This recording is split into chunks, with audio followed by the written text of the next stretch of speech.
ngeen jëf mbokk yi ñu am mbégte tey ji toog ak président Pape Diop muy président parti bi nga xam ne mooy bokk gis-gis ñu gis ne fi mu nekk nii ci wàllu organisation opposition bi mi ngi ciy dox jéego yu baree bari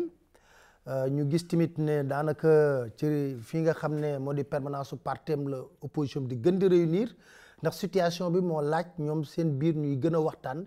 ngir mën a gën a taxaw jàkkaarloog régime président Macky Sall ñu fas yéene ko dalal fas yéene séq ak moom waxtaan ci taxawaayu opposition bi président ma jox la kàddu gi nga nuyoog mbokku téléspectateurs yi. waaw maa ngi lay gërëm Pape Alé yow mi ma may occasion ak la télévision 2S ma waxtaan ak suñu mbokku sénégalais yi ma leen di nuyu ñi nekk ci réew mi ak ñi nekk bitim réew. président jamono yi gis ngeen coow li nga xam ne am na ci loi parrainage d'abord lu tax yéen ngeen bañ parrainage. xam nga parrainage question de principe la ndaxte pour nous c'est antidémocratique parce que une élection doit donner les mêmes chances aux candidats sénégalais qui le souhaitent. Deuxièmement, parti politique dafa am lu nu ko constitution bi tërale ndaxte da nga am ay exigences yoo xam ni da nga ci war a jaar nuroowul donc ak candidat indépendant bi nga xam ni day ñëw bu élection jotee mu wuti ay parrainage ñëw taxaw bokk ci élection bi parti politique da nga koy créer association la privée certes buy concourir à gouverner un pays ou à participer en tout cas à la gestion du pays kon bu loolu amee war na ñu am parti politique yi lu ci constitution bi wax alors Macky Sall def na référendum il y a 2 ans ñëpp gis ko mu dugal ci lu ko neex référendum bi def ko nu ko neex sàcc élection yi def lu ko neex alors ça veut dire que bu fekkoon ni lu baax ci Sénégal la ba muy def ci référendum bi ba muy def référendum bi doon na ko intégrer ci biir mais li ñu gis surtout mooy président Macky Sall à la veille de chaque élection dafay changer les règles du jeu la dernière fois loo xam ni c'est flagrant un président de la République et une institution comment dirais-je le Conseil constitutionnel à quelques jours des élections législatives pour frauder les élections mu demander un avis au Conseil constitutionnel qui lui a donné ce qu'il voulait mu jaar ci fraude alors que la loi électorale disait autre chose mais loolu boo ko boolee yëpp wax dëgg yàlla kuy démocrate kuy patriote war nga taxaw xeex loolu du question yore parti wala bañ a yore parti quelquefois xeex bi dafa mel ni ñun rek la alors que li baax ci Sénégal ci Sénégalais yëpp la baax li bon ci Sénégal ci Sénégalais yëpp la bon loolu moo tax ñu koy xeex waaye am na ñoo xam ni xam nga ci ñi koy xeex du parrainage moo leen të mën nañu am parrainage mais question de principe la ñu jox ñëpp chance ñu dem ci élection yi ku yàlla tànn kooku jiite Sénégalais yi ànd ak yow loolu moo tax ñu koy xeex ñu seetlu benn affaire aussi bu am solo élection législative yi pouvoir bi dafa manigancé parrainé au moins 20 listes ñi ngi fii di ma dégg ñoom ñi ngi may dégg ñoo xam ne amuñu ñaar dërëm ñoo leen jox caution luyeel leen ay oto jox leen xaalis ñu campagne dama lay wax ci loolu lan lay wàññi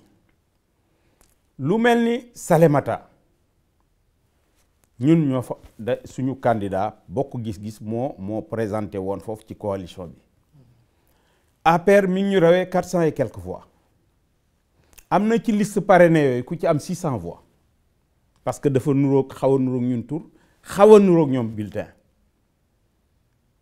APR rawee nañu 400 et quelques voix. kon da nga bëgg wax ne dañoo saboté. non du saboté c'est-à-dire le mode d'élection pour les législatives et pour les locales dañu ko war a changer parce que boo rawee nit benn voix sax nga rafler tous les 2 députés dans un département ou un député ou plusieurs loolu c'est pas de la démocratie loolu la ñu war a changer loolu moo taxoon parce que boo rawee benn sax jël affaire yi mais pour cette fois-ci bu candidature yi bari woon daf moom pour moom ñoom seen calcul dañu xam ni d'office c'est le deuxième tour et le deuxième tour est mortel pour lui mais il ira au deuxième tour inchallah parce que ñi mu xañ ñu dem élection sénégalais yi leen waroon a woteel c'est des sénégalais qui ne votent jamais pour Macky Sall ils vont voter pour les candidats qui seront là face au président Macky Sall. mais ñoom dañuy wax ne pour rationaliser parti yi moom moo tax pour rationaliser candidats yi parce que dañoo ragal élection présidentielle yi ñu bëri candidature duñ ko mën a organiser. xam nga loolu yëpp ay wax la candidature présidentielle du ñëpp a am caution mën a dem déposer ko 65 millions def campagne électorale te boo amul 5% duñ la rembourser ñan ñoo ko fi am nit ñi duñu caaxaan loolu moo tax ay wax la rek bu fekkee ni loolu la je crois que ils avaient l'occasion pendant le référendum parti yi nga xam ni bari nañu ñoom bi ñu ñëwee léegi ñaata lañ ci créé nañ ko wax sénégalais yi ensuite bu fekkoon ni defar élection rek la le bulletin unique nga xam ni Afrique yëpp moom la ñuy doxee parce que kooku dafay wàññi fraude amul indil ma bulletin Pape Diop ma jox la 5000 francs lu tax ñu bañ ko defar pour defar nañu nangu bulletin unique bi buñ ko defoon xam nga woote waxtaan pour plusieurs choses entre autres ñoom seen proposition loolu la woon parrainage bi mais toute l'opposition réunie exigeait woon bulletin unique Macky Sall vraiment bu fekkee ni c'est le président de tous les Sénégalais buy trancher njiit da ngay trancher dëgg bi moo doon mu ni waaw nañu def parrainage bi waaye nañ ci boole bulletin unique bi waaye li nga xam ni moom la ñu yaakaar ni fa la ñu mën a jaar pour sàcc élection yi loolu rek la ñuy jël sama explication sànq eggul xam nga bu compressé candidature yi pour moom bu bare le vote sera éclaté mais report bi le revers c'est le report ñooñu duñ ko woteel jamais ensuite je pense que ñoom ñi ngi def tout pour ñi ñuy jox ay financement bourse sociale yi et tout di leen recenser commencé nañ sax dem ci àll bi di dajale ay jigéen par téeméer par juróom fukk pour ni dañ leen di jox ay financement jël seen pièce d'identité tout ça liñ ci bëgg mooy opposition bi bañ a am bañ a am nu mu tudd parrainage mais c'est peine perdue bu neexee yàlla opposition bi dina am ñu bari ñoo xam ni dañ am parrainage jàkkaarloog moom yëkkati ba ci kaw daaneel ci suuf bu neexee yàlla. gëm ngeen ne mën ngeen daan Macky Sall. Macky Sall weesu nañu mën ko daaneel boo analyser froidement la situation Macky Sall à la veille de 2012 n'était pas le favori. La position que certains partis aujourd'hui dont leur candidat va se présenter situation boobu bi ñu am parti yooyu moo gën fuuf situation Benno Bokk xaw ba APR en 2011-2012 fuuf mais il y a beaucoup de localités dans le Sénégal où il n'était pas présent beaucoup mais xam nga une élection présidentielle c'est une autre chose en plus de ça man je considère que les Sénégalais n'ont pas élu Macky Sall. Ah bon? Ils ont défait Ablaye Wade. Dañoo sanctionné Ablaye Wade. Tout simplement. Mais c'est pas Macky Sall que les Sénégalais ont élu. Ils voulaient dégager Ablaye Wade moo fi nekk ñu jox ko c'est tout. Mais si vous vous rappelez, et certainement les articles de presse sont toujours là. Entre 2011, 2010, 2011, 2012, dans les analyses des journalistes, Macky Sall peut-être occupait la 4e place. La 4e place. Bon, mais comme la plupart de... C'est l'éclatement de Benno Siggil Sénégal, Moustapha Benno Siggil Sénégal, peut-être, mais moi, du ma ko kii foofu. Man, je dis que peut-être c'est l'élément qui était pour les Sénégalais formé par Abdoulaye Wade. Et ils ont préféré peut-être que d'après ñoom quelques fautes que nous avions commises à l'époque, ils ont préféré Macky Sall. Mais Macky Sall n'a pas été choisi par les Sénégalais pour aller voter directement pour lui. Ça me permet de dire que Sénégalais yi war nañu jàng fal mais folli la ñu man fal mooy nga seet candidat bi mooy kan lan lay proposer fan la jaar lan la mas a def ci Sénégal il faut que Sénégalais yi yeewu ci loolu léegi bàyyi waa ji liggéeyu rek naa indi ku ñëw rek baax na ku ñëw rek baaxul ah parce que le cas de Macky Sall est là tout le monde se plaint au Sénégal parce que dañu folli woon Ablaye Wade andi ko. mais président parrainage bi jàll na voté nañ loi bi d'abord nan ngeen dundee bés boobu parce que assemblée bëri woon na coow loolu. oui bëri woon na coow mais li ko andi man dama yaakaar ni boo xasee ba nekk président de l'assemblée nga mais boo considérer tout le temps que dafa am foo bokk benn coalition wala parti rek problème yi am keroog départ bi li ko indi mu jafe xam nga opposition dans une assemblée c'est tout à fait normal que mu ñëw ak ay propositions yoo xam ni par exemple si motion préjudicielle yi parce que beaucoup de députés avaient des motions à poser départ alors que c'est le règlement intérieur mu ni kenn rek mooy def motion préjudicielle ñu continuer débat yi mais quand même mais Assemblée nationale dafa am lu ko régir mooy règlement intérieur boo ci tegoo ba pare impartial problème du am mais je vois que man bi ma ñëwaatee ci assemblée d'ailleurs percevoir naa ko bu yàgg parce que nekk naa président assemblée quand même 5 ans assemblée boo xam ni bokkul ak bi moom mii ma nga fa woon tous les grands de la scène politique ña nga fa woon sauf Macky Sall ak Idriss Seck de l'époque Moustapha Niasse, Tanor Dieng, Khalifa Sall, Pape Babacar Mbaye, Djibo Ka, Landing Savané. Non, Landing Savané avait démissionné. Et beaucoup d'autres. Dieyna Diouf, tout le monde. C'est une assemblée relevée. Une assemblée de qualité. De qualité. Et on a eu des séances plénières très, très difficiles. Je vous rappelle, par exemple, la loi Ezzan, qui a été discutée de 10h peut-être à 23h. Mais les gens discutent dans le cadre du règlement intérieur. Et à l'époque aussi, les députés avaient tout fait pour retarder les débats. Hein? Avec des amendements, des motions au départ. Mais bon, je me suis toujours conformé strictement au règlement intérieur. Alors,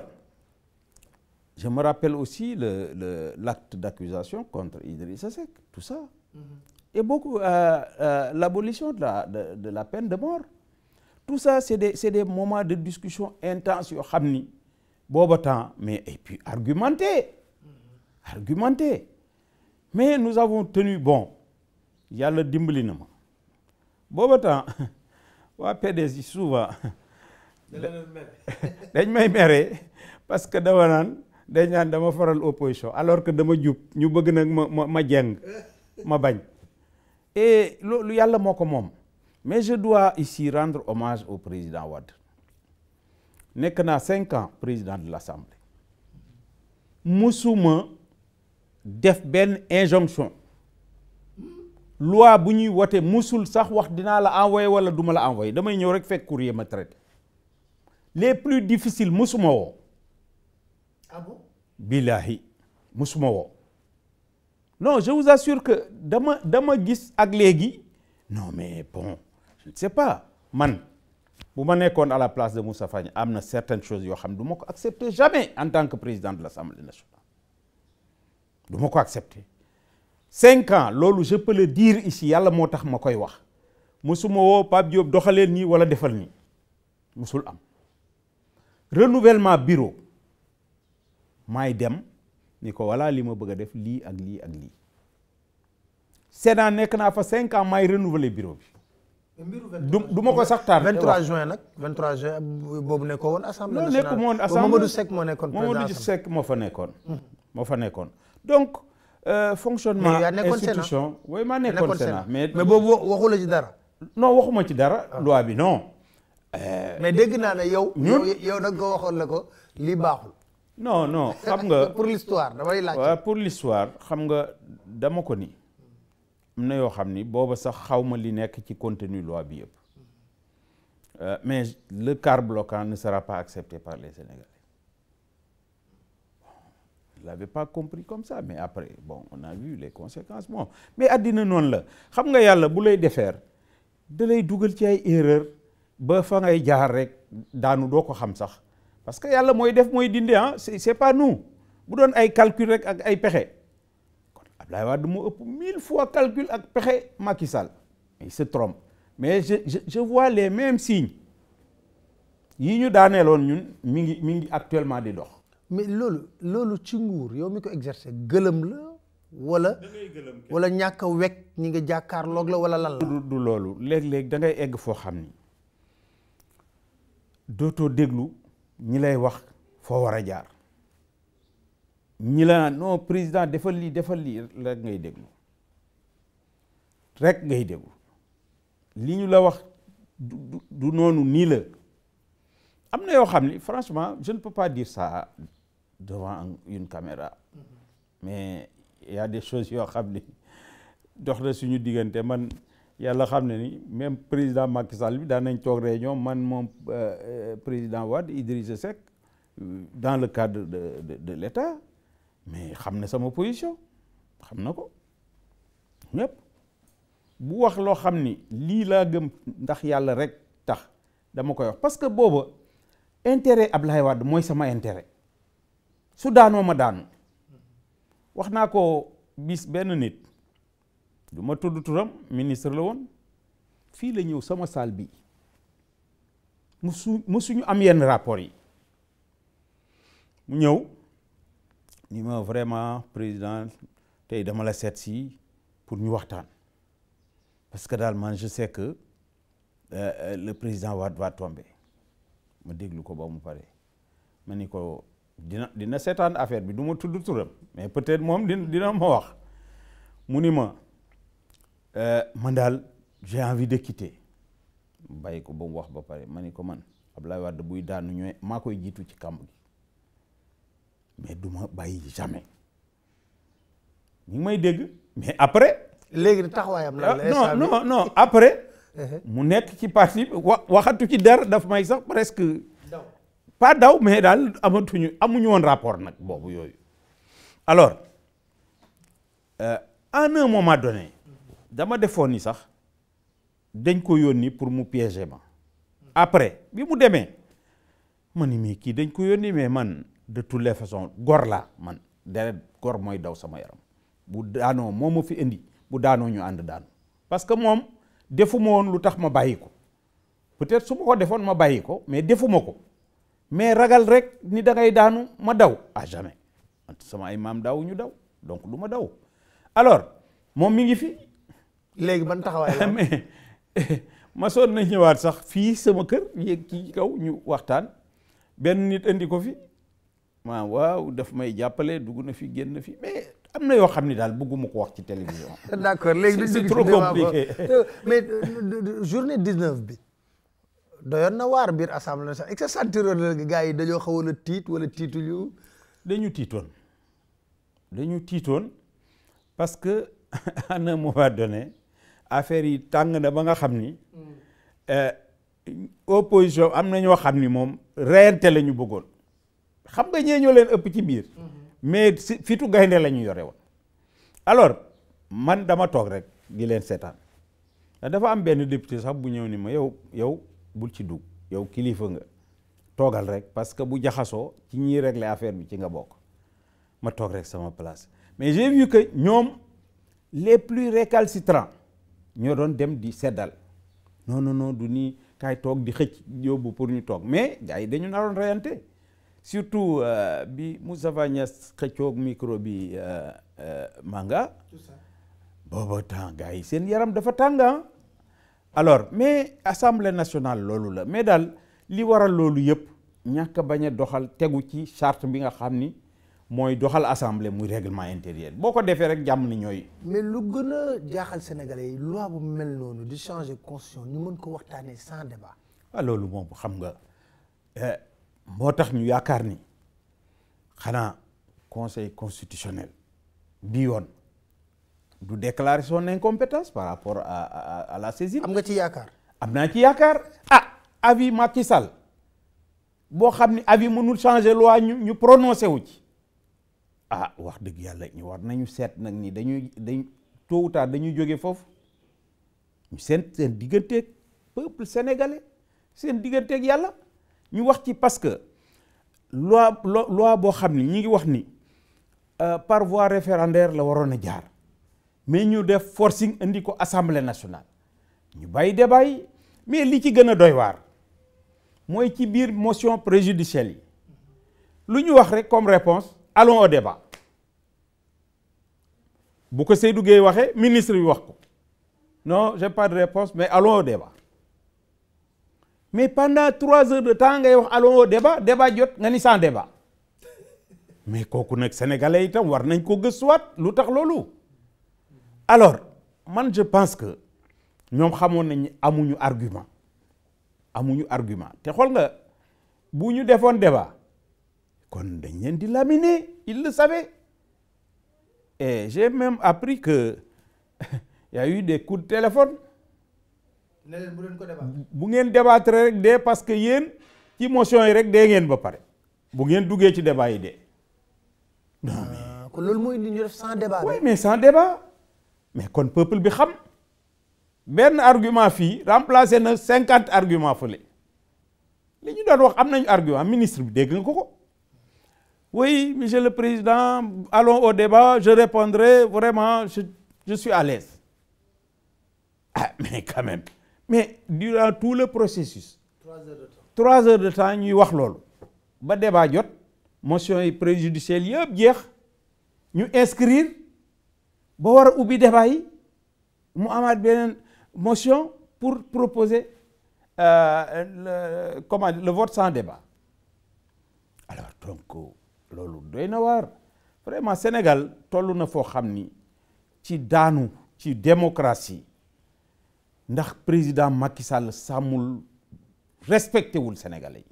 yi parce que bu leen respecté woon loolu du ko def moom la ak gàngooram du keneen nga defee ni bu ko neexul woon du ñu débat ñi mu jël décision boobu de mais moom li mu bëggoon rek nañ ko voté il s'est empressé de réunir son camp là-bas en France pour di bàkku vraiment je crois que c'était de la honte parce que kooku niñ ko sénégalais yi teeroo bi ñu wotee loi bi mu taxaw di bàkku ak conditions yi ñu ko voté yaakaar naa ni kooku man bu ma doon président damay def profil bas rek wote nañ ko ma dem sama yoon mais nekk di jël micro di wax am na yoo xam ne daal président daal da nga war a élevé wu ci kaw am na débat wax yoo xam ne doo ci dugg en tant que président am na yu bari fii mënoon na ko je vous assure plusieurs fois day intervenir ma ni mais Macky Sall daal vraiment président Macky Sall daal dafa mel ni amul ko am na débat yoo xam ni wax dëgg yàlla da ngay bàyyi sa ministre yi sa jeunesse bi ñeneen ak ñeneen dugg ci yow nga élevé wu yow président nga. pour yow lan moo tax mu mel noonu. je ne sais pas bon man de bu ma nekkoon président dina am beneen posture bu dul bii moi. mais xam nga ko yow parce que fréquenté nga ko bu baax a baax. oui mais yàlla daal moo xam moo yàlla moo def lu ko neex mooy suñu président yàllaa ko def waaye ñi ngi koy xeex pour daaneel ko. est-ce que xam ngeen lu mu ko jaral moom deuxième mandat. ëpp na loolu kay lépp la ko jaral. est-ce que yéen jaral na leen. bakkanam la ko jaral mais yéen est-ce que yéen jaral na leen ko. mais bu ko jaralee lu tax duñu ko jaral. parce que dama gis voilà lu tax ma wax la loolu président parce que dama gis ne opposition bi rapport de force yu mës a créé ak Macky Sall da ko perte 2012 ba léegi faiblesse la wala lan la. xam nga du faiblesse pour man c'est maintenant que tout le monde a pris la conscience que Macky Sall bu ñu dajalowul nekk benn duñ ko mënal dara comme l'opposition d'alors loolu nag léegi ñëpp d'accord nañ ci ñëpp même suñu front bi ñi ci nekkul woon ñëw nañu donc xeex bi benn la waaye li tax mu jaral leen seen bakkan depuis 2012 il s'est passé tellement de choses dans ce pays-là loo xam ni bis buñ ko xoolee musiba lay doon. Ah oui.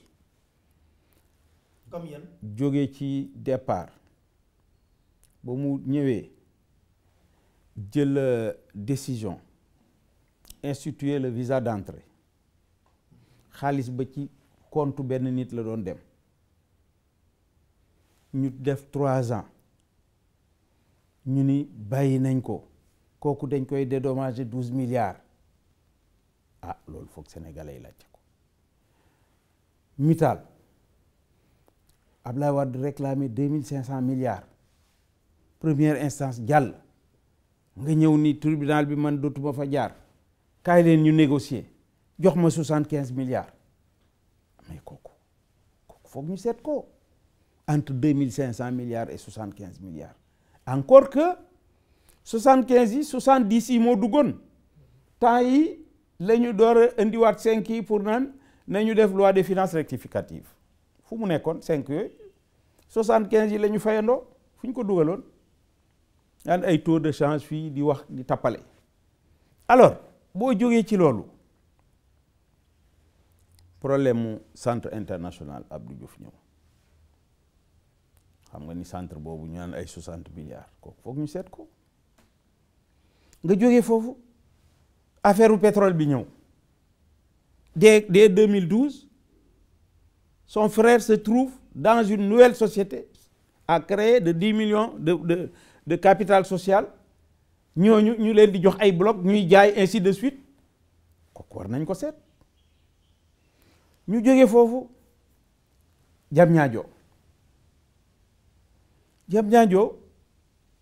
ben il y a un jeune Sylla là Ablaye Sylla paraît qu'il est attributaire de l'assainissement à 150 milliards il aurait encaissé l'argent il n'a encore rien fait et d'autres choses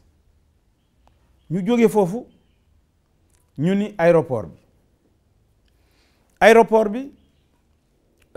si mes souvenirs sont bons c'était à 400 moins de 500 000 400 et quelques milliards léegi on nous parle avec nu mu tuddati les avenants de 700 et quelques milliards te ñoom bi ñu ñëw c'était fini à 80%. 2012 bi muy gagné mars 2012 décembre 2012 la ñu waroon inaugurer ñun aéroport bi 2012 ils ont fait exprès retarder ko enlever la société Ben Laden nekk ba ay 2014 dugganteeg ay turc kenn xamul nu ñu dugganteeg ñoom turc yooyu ñoo yore kii aéroport bi loo fa bëgg a def ci ñoom lañu jaar te léeg-léeg boo fa demee dañ la ne ah déet man du man il faut nga dem tel seeti tel alors xam nga loolu foog ñu seet ko affaire u train express régional ñi ngi wax 568 milliards départ léegi ñi ngi wax ay 700 yi nangam 728 waaw mais kooku duñ ko seet mais man TER bi mën na gën a cher TGV Nigéria dans le même temps ñi ngi def TGV tronçon bu njëkk bi 187 kilomètres ñun 57 ñoom 552 milliards waaw boo dee jënd 2 chevaux ñu jaay la ko 200 millions nga bëgg jëndee Mercedes moins de 50 millions kooku nag wax dëgg yàlla ndax jaadu na wala jaaduwul loolu foog ñu seet ko ils ont tenté plusieurs fois des explications bu njëkk bi dañ ko xam ni ça ne tient pas la route ñu arrêté ko parce que gaar yi dañu bari gaar yi mënuñu jël xaalis boobu yëpp tout dernièrement dégg naa ku ci jéem a expliquer naan ouvrage d'art yi ñoo bari waaw fañ koy def Nigéria dañoo xam lu fa nekk tey gis naa benn message bu ñu ma envoyé di comparer suñu TER bi ak TGV en France le coût xam ne bu ñu demee bay comparer loolu ñun ñu gën a cherle loolu foog ñu seetaat ko donc affaire yi bari na donc loolu moo tax daf leen jaral seen bakkan foog mu jaral leen ko c'est normal. Moi je les comprends. mais manque de confiance bi am ci biir opposition bi est-ce que du loolu tamit moo gàllankoor ku nekk da ngay dégg ñoom seen biir sax ñu wax ne am na ñoo xam ne bu ñu defee réunion pare dañuy rendre compte du palais am na manque de confiance bu am seen biir est-ce que loolu dina tax ngeen def benn bloc. waaw xam nga opposition dafa metti c'est vrai que le pouvoir peut distiller des informations mais il faut être très vigilant mais ñàkkul aussi am na ñoo xam ni ñi ngi suñu biir di leen liggéeyal loolu aussi ñàkk léegi nag discernement bi moo xaw a jafe ñi leen di liggéeyal ak ñi nga xam ni dañ leen di jéem a taqal pour créer seen diggante ñagas loolu moo jafe mais c'est vrai que pouvoir moom toujours yu mel noonu da koy def mais franchement man boog du ma wax lu ma wóorul démb rek dañu wax lu mel ni nit daf ko wax ci ay mbooloo ma ni ko man jamais nit ma ànd ak moom ñu ñëw rek ni def na lii ma gëm ko danga may won lu leer moo tax ma koy gëm mais tant que defu ko damay ànd ak moom parce que léegi bu dul affaire politique sax rumeur yi dañu bari nit ñi dañu ñime yàlla wax loo xam ni wéru leen donc il faut faire très attention bu ñu ko deful rek danañu jaxa fenqale ñun ñëpp moo tax man je suis prudent tant que nit ki accepté na nekk ci mouvance bi ñu nekk damay considérer ni rek li ma bëgg loolu la bëgg ni may comporté woo noonu nay comporté woo dama koy teg comme sama bopp mais du ma defee ni man maa gën ñëpp ba yaakaar ni man dama jub ñeneen ñi dañu dëng moo tax dama ciy teelu bis mu amee lu leer nag ba ñu won ma ko bu boobaa ma xam ni kii wax dëgg yàlla mënatuma ko wóolu. tey jii ñu wax da ngay faral di wax ci jotaay yu ñu am yëpp affaire koom-koomu réew mi ñoom ñu ngi wax taux de croissance 7% maîtriser nañ agrégat yi tey jii ñu wax wàllu endettement au Sénégal ban jàngat nga def ci situation réew mi. je crois que maîtriser wuñu benn agrégat xam nga réew dëgg moo ko yore mais bu fekkee ni lépp dañ koy jaarale ci tappale ndaxte taux de croissance dafa am ci lu muy jógee boo seetee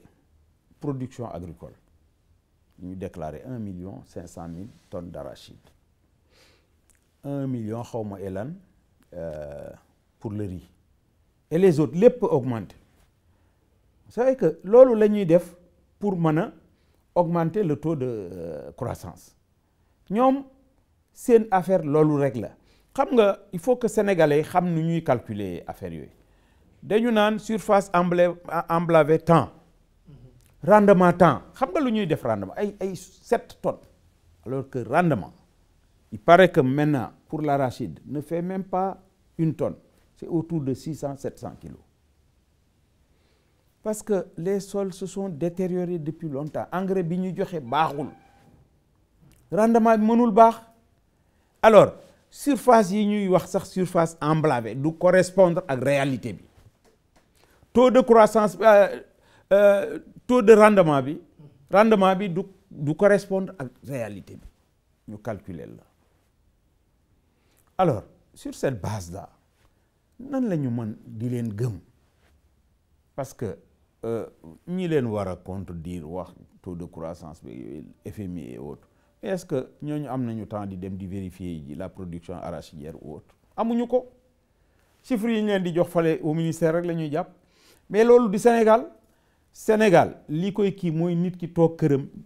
sentir ni dundamkat mi ngi gën a baax wala mi ngi gën a bon sur l'endettement xam nga réew dafa am endettement traditionnel boo xam ni c'est destiné à financer le développement des pays dafa am circuit boo xam foofu la réew war a jaar mais Sénégal ba Macky Sall ñëwee ba tey dafa mel ni dafa dugg ci beneen xeetu endettement boo xam ni rarement la ci réew yi daan dugg ay institutions ñoo ci daan dugg ay privé ainsi de suite mais état yi j'ai vu que Sénégal Côte d'Ivoire moins les emprunts obligataires bi ñu egsee ci eurobond lañ ko arrêté mais combien le Sénégal en a fait depuis 2012 on ne sait pas. am na jamono boo xam ni presque tous les 2 mois benn emprunt obligataire xam nga kooku lu tax mënul financer développement c'est draconien pour un État. Le taux est fixé à 5 points %. Et le service de la dette est payé pour chaque année. Chaque année, da ngay fay taux de la dette. Au bout de 3 ans, et c'est limité. L'emprunt obligataire ne peut pas dépasser 3 ans, peut-être tout au plus 5 ans. Tu es obligé. Kooku mënul financer développement. Xam nga réew da nga koy organiser am ay techniciens def des dossiers béton mais ay eurobond c'est trop facile maintenant. Le Sénégal a du pétrole mais jël 1600 mais di ci bàkku 1600 milliards mais la jeunesse qui va payer ça demain yow daal dafa mel ni pour sa propre compte pour se maintien au pouvoir da ngay sacrifier le pays à l'avenir. xam nga kooku jaaduwul parce que y a du pétrole foo dem ñu jox la xaalis am nga garantie. mais dafa nekk loo xam ni mais signature bi sax c'est pas fondé sur leur bonne gouvernance c'est tout simplement parce qu'on a découvert des ressources au Sénégal loolu rek la loolu ku fi nekkoon mu am c'est pas la signature en tant que telle mais c'est tout simplement lié au fait que nous avons d'autres ressources loolu nag du jëmale réew kanam. mais tey jii ñoom suñu présenter seen bilan dañuy wax ne ils ont un bilan positif à tout point de vue yow lan nga mën a teg ne seen bilan boobu ñuy wax sénégalais yi gis ñu ci seen bopp. ñoom li ñuy wax sax gëmuñu ko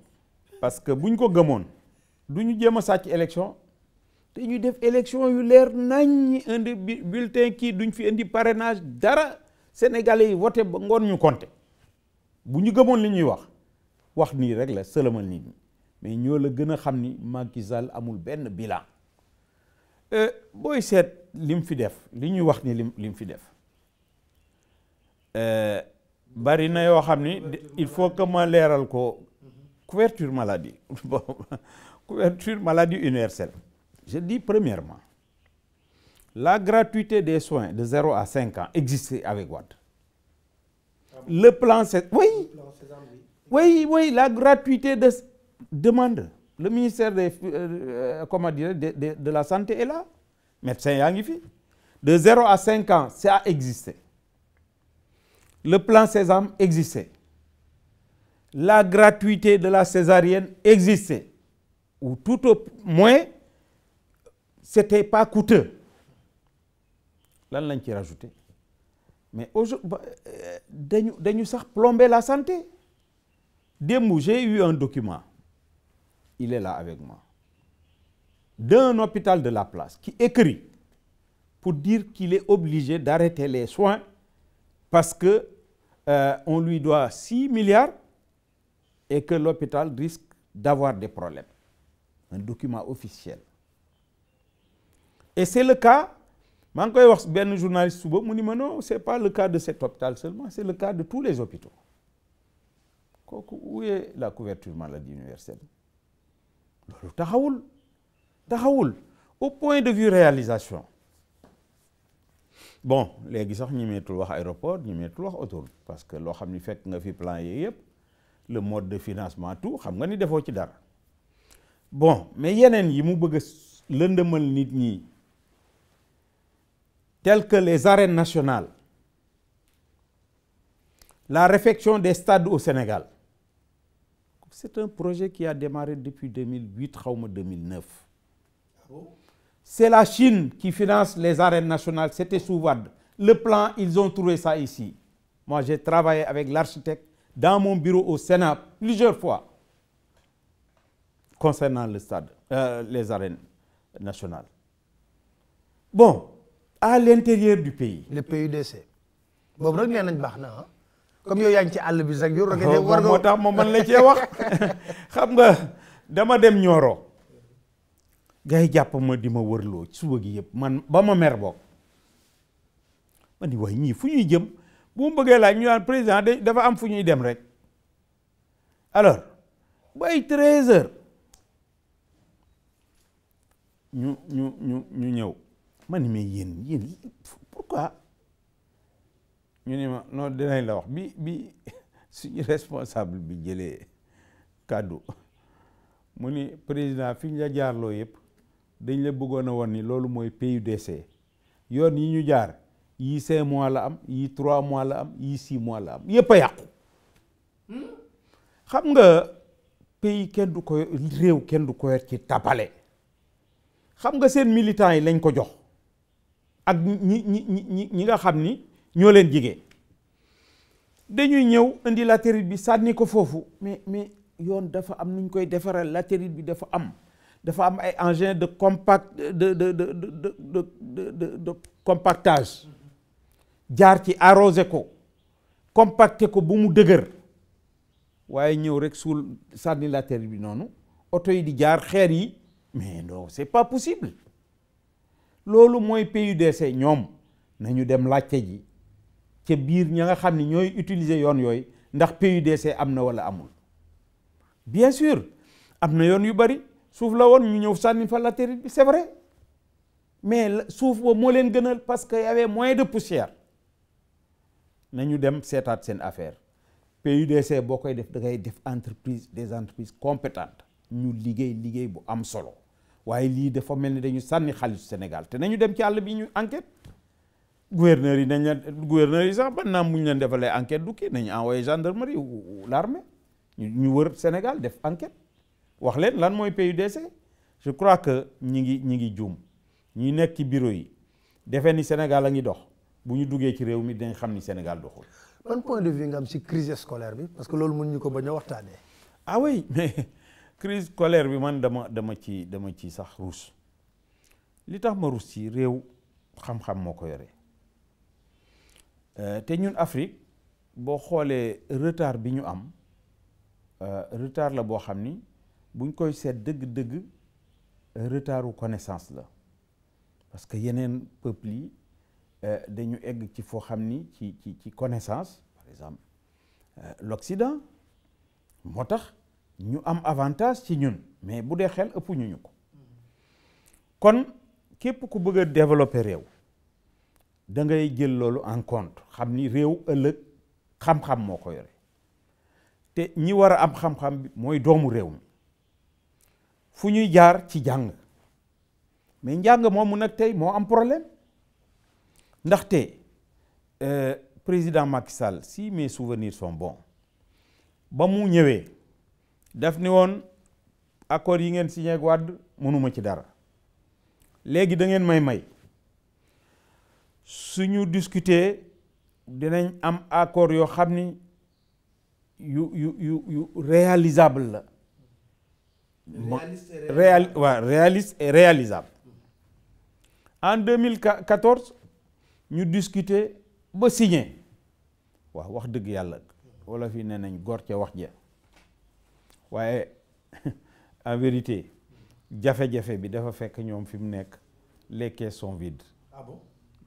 Sont vides, totalement vides. loolu mooy jafe-jafe. mais président loolu garaaw na les caisses vides. Les caisses sont vides mais la preuve la dette intérieure est là mënuñu ci dara bu ñu mënoon duñu bu caisse yi amoon xaalis duñ ko fay fin du mois yi léeg-léeg ñuy fay ba le 10 le 15 xaalis amul waaw réew pour développer ko dafa soxla ay ressources jóge bitim réew yu baree bari waaye fekkee ni yow pour ton compte personnel da nga bëgg wane ni def naa ressource nationale benn pays musul financer développement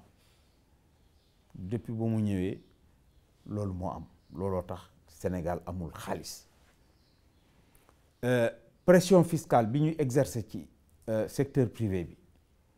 tax na aussi plombé na économie nationale bi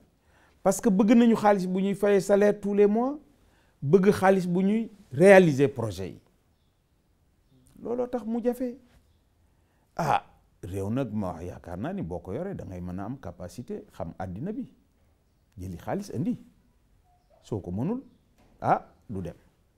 te moom loolu la ñu gis fii booba tey. dama am benn banquier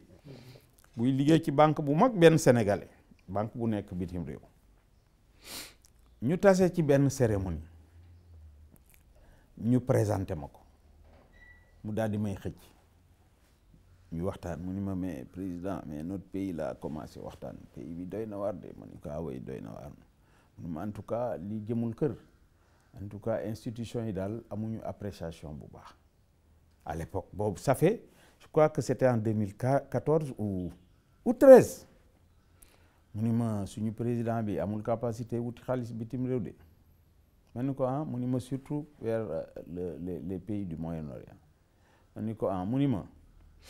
la Guinée a levé tout dernièrement 3 milliards de dollars mu ni ma Macky Sall est venu une fois, il est venu une deuxième fois mu ni ma il va mu ni ma boo ñibbee balaa 1 mois il va venir une 3e fois mais du fi jëlee 1 franc. lan moo waral moom moo ko xam donc ñàkk a mën a yor mais Guinée bii nga xam ni wax dëgg yàlla ñoo ko war a gën nag signature partout waaye levé nañu 3 millions de dollars 3 milliards de dollars alors te ñun ba tey mënaguñ fa jëlee dara. est-ce que dañoo jëlee gun dara ci pays arabe yi benn pays xaalis bi nag mi ngi dans le Golfe actuellement mi ngi dans le Golfe. dama mas a wax comment dirais-je le commissaire à l'Union européenne de l'époque là l'italien là une fois dafa ñëw ñuy waxtaan booba j'étais à l'Assemblée ma ni ko Romano Prodi voilà ñuy waxtaan rek nii ma ni ko yéen da ngeen a juum vous liez l'aide au développement à la démocratie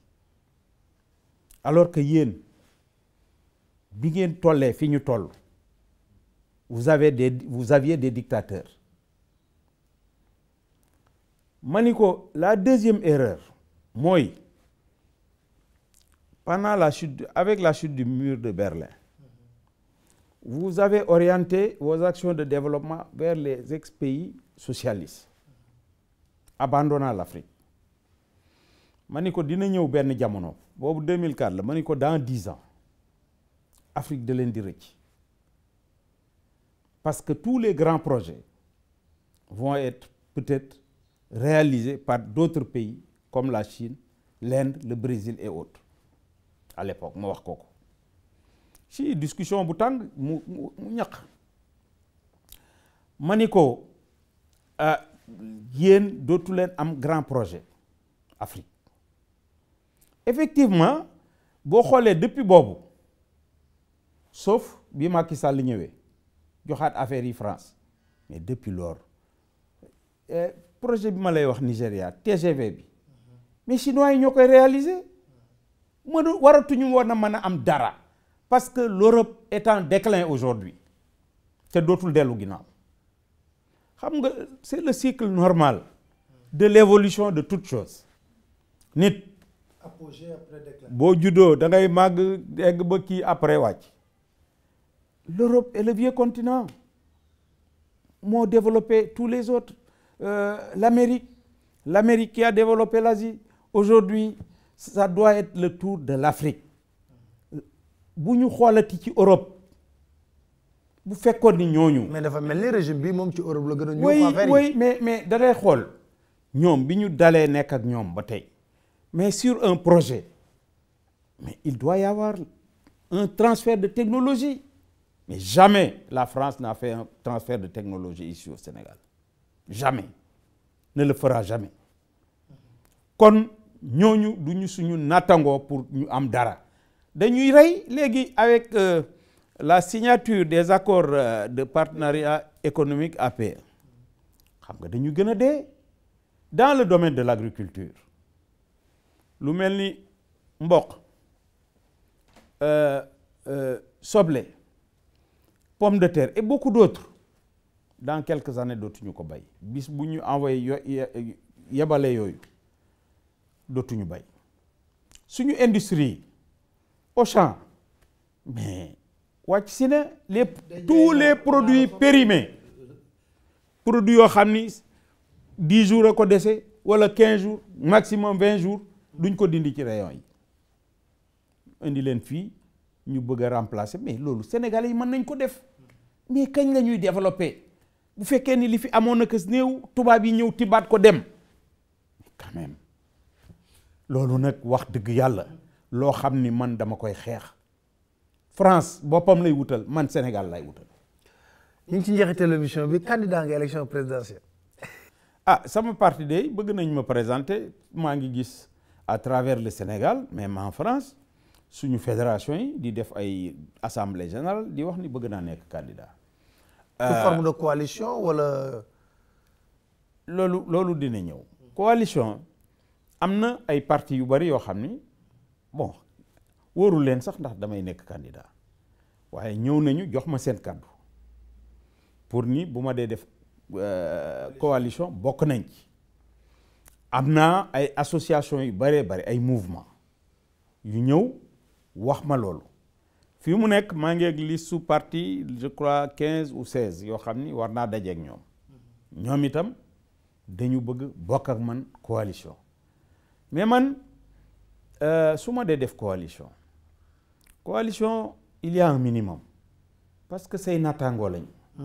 il faut ngeen waxtaan ba d'accord ci dara. Un programme, une vision pour le Sénégal. Voilà, parce que man am na lu ma ñor. Il y a de grandes réformes que nous devons opérer. Yéen toujours ma dégg nga koy wax réforme de la justice. Réforme de toutes les institutions, même la présidence qui concentre trop de pouvoir. L'Assemblée nationale à qui on doit donner beaucoup d'autres pouvoirs. La justice également doit se retrouver dans une position de pouvoir.